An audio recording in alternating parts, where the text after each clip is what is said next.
चलिए और अब बात करते हैं चुनाव से जुड़ी खबरों की। तो वायनाड से आज नामांकन दाखिल करेंगे राहुल गांधी। नामांकन से पहले रोड शो करेंगे राहुल गांधी।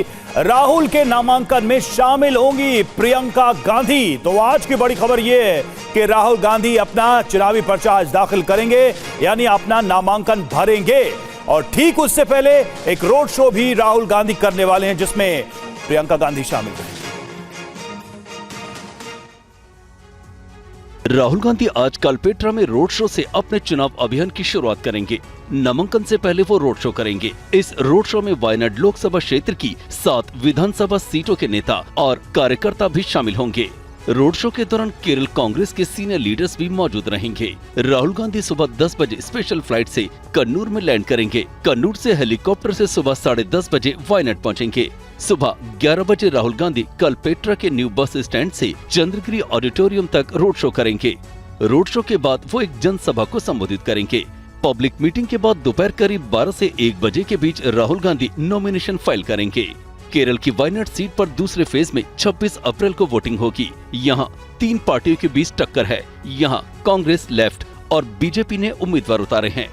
बीजेपी ने यहाँ से प्रदेश अध्यक्ष के सुरेंद्रन को राहुल के मुकाबले मैदान में उतारा है। वहीं राहुल गांधी के खिलाफ सीपीआई ने डी राजा की पत्नी एनी राजा को उम्मीदवार बनाया है। और साथ ही वायनाड से राहुल गांधी की उम्मीदवारी पर लेफ्ट पार्टियों ने क्या कहा है, क्या कह रहे हैं बीजेपी के उम्मीदवार, दिखाते हैं आपको रिपोर्ट। राहुल गांधी के वायनाड से चुनाव लड़ने पर लेफ्ट पार्टियां नाराज हैं।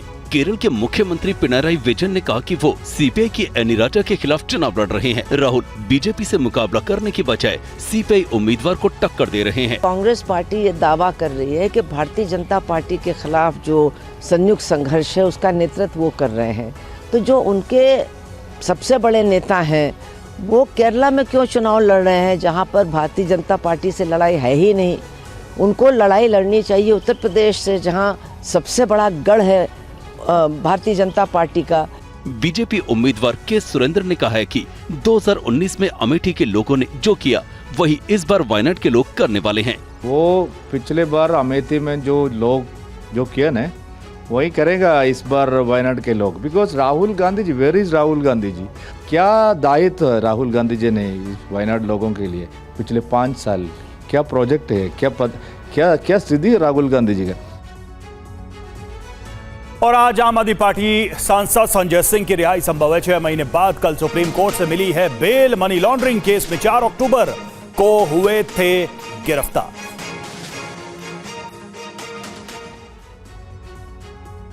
सुप्रीम कोर्ट ने सुनवाई के दौरान ईडी से सवाल किया कि क्या संजय सिंह को और ज्यादा दिन जेल में रखे जाने की जरूरत है। इस पर ईडी ने कहा हमें कोई एतराज नहीं है। कोर्ट ने ये भी कहा कि हमें ये भी देखना होगा कि गवाहों के सामने उनके बयान हुए। 6 महीने तक वे जेल में रहे। इसके बाद अदालत ने संजय सिंह को जमानत देने का फैसला सुनाया। संजय सिंह को जमानत दिए जाने पर उनकी पत्नी अनिता सिंह ने क्या कहा है, सुनिए। अभी संघर्ष जारी है, तो इसलिए अभी जब तक तीनों भाई हमारे बाहर नहीं आ जाते हैं तब तक हम कोई जश्न नहीं मना रहे हैं। बस न्यायपालिका का बहुत बहुत धन्यवाद कि उन्होंने एक बड़ी राहत दी है। सत्यमेव जयते। 6 महीने बाद सांसद संजय सिंह को सुप्रीम कोर्ट से जमानत मिली है।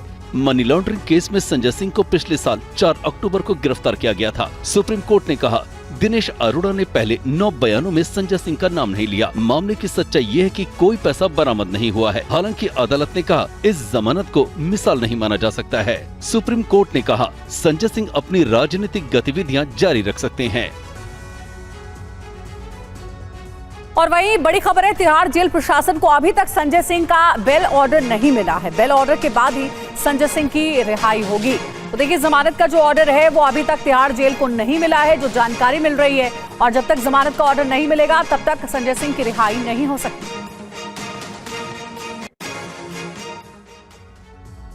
और संजय सिंह की जमानत को लेकर सियासत गर्म हो गई है। देखिए, आम आदमी पार्टी और बीजेपी के बीच किस तरह से जुबानी जंग शुरू हो गई। ये एक रूटीन सा बेल है, ये आदरणीय कोर्ट तय करता है। तो भारतीय जनता पार्टी को पूछना बेमतलब है। मैं मानती हूँ कि जो उनको बेल मिलता है तो वो बोलते हैं सत्यमेव जयते, जो उनको बेल नहीं मिलता है तो वो बोलते हैं कि भारतीय जनता पार्टी का हाथ है। यहाँ ऐसे नहीं चलता है, कोर्ट चलती है अपने ढंग से। एक बात स्पष्ट है, अरविंद केजरीवाल जी को, सत्येंद्र जैन जी को मनीष सिसोदिया जी को क्यों जमानत नहीं मिली अगर वो शराब घोटाले में नहीं थे तो, जबकि उसी सुप्रीम कोर्ट ने संजय सिंह जी को जमानत दे दी। तो बड़ा स्पष्ट है इन लोगों के खिलाफ पुख्ता सबूत हैं। आज एक खुशी का माहौल है और हमेशा से आम आदमी पार्टी कहती आई है कि जिस प्रकार से हमारे एक एक नेता को जेल में बंद कर दिया वो फर्जी एक केस था, शराब घोटाला जिसको भारतीय जनता पार्टी बोलती आई है। एक भी सबूत कभी नहीं मिला। इतनी जांच हुई, 2 साल से जांच चल रही थी, जगह जगह रेड करी गई, एक भी सबूत नहीं मिला। और आज प्रमाण हो गया कि सत्य में देरी हो सकती है पर सत्य कभी पराजित नहीं होता, सत्य की आखिरकार जीत होती है। और केजरीवाल की याचिका पर आज दिल्ली हाई कोर्ट में सुनवाई भी होगी। ईडी ने कोर्ट में जवाब दाखिल करते हुए केजरीवाल को शराब घोटाले का मुख्य साजिशकर्ता बताया है।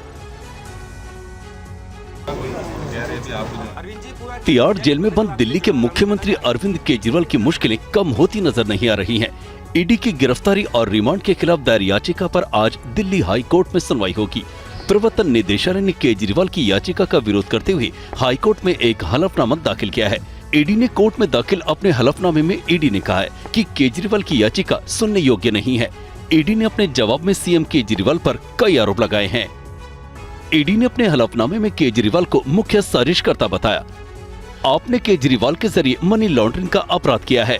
पार्टी ने गोवा विधानसभा चुनाव में शराब घोटाले के लगभग 45 करोड़ रुपए खर्च किए। केजरीवाल का अपराध यह है कि उनको इस घोटाले के बारे में पूरी जानकारी थी। ईडी के हलफनामे पर आम आदमी पार्टी ने जवाब देते हुए कहा है कि ईडी बस झूठ बोलती है।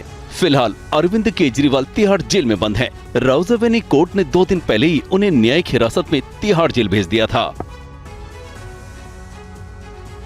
आगे बढ़ते हैं। पीएम मोदी आज यूपी के बूथ कार्यकर्ताओं को डिजिटली जीत का मंत्र देंगे। नमो ऐप के जरिए ये चुनावी अभियान संभव होगा।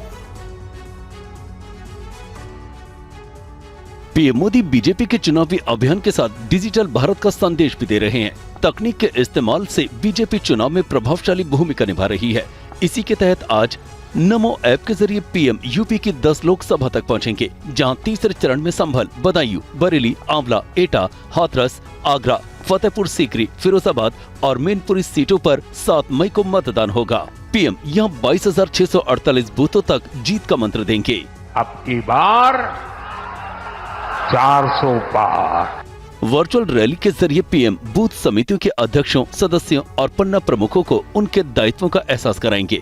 कुछ बूथ अध्यक्षों से प्रधानमंत्री बात करेंगे और पार्टी की गतिविधियों की जानकारी लेंगे। गौर करने वाली बात है कि पिछले दिनों पीएम मोदी ने माइक्रोसॉफ्ट के सह संस्थापक बिल गेट्स के सामने नमो ऐप की खास तकनीक के बारे में बताया था। मोदी ने बिल गेट्स से नमो ऐप के जरिए एक सेल्फी भी लेने को कहा था। बिल गेट्स ऐप के रिस्पॉन्स से हैरान रह गए थे। अब ऐप का कमाल जमीन स्तर पर दिखेगा।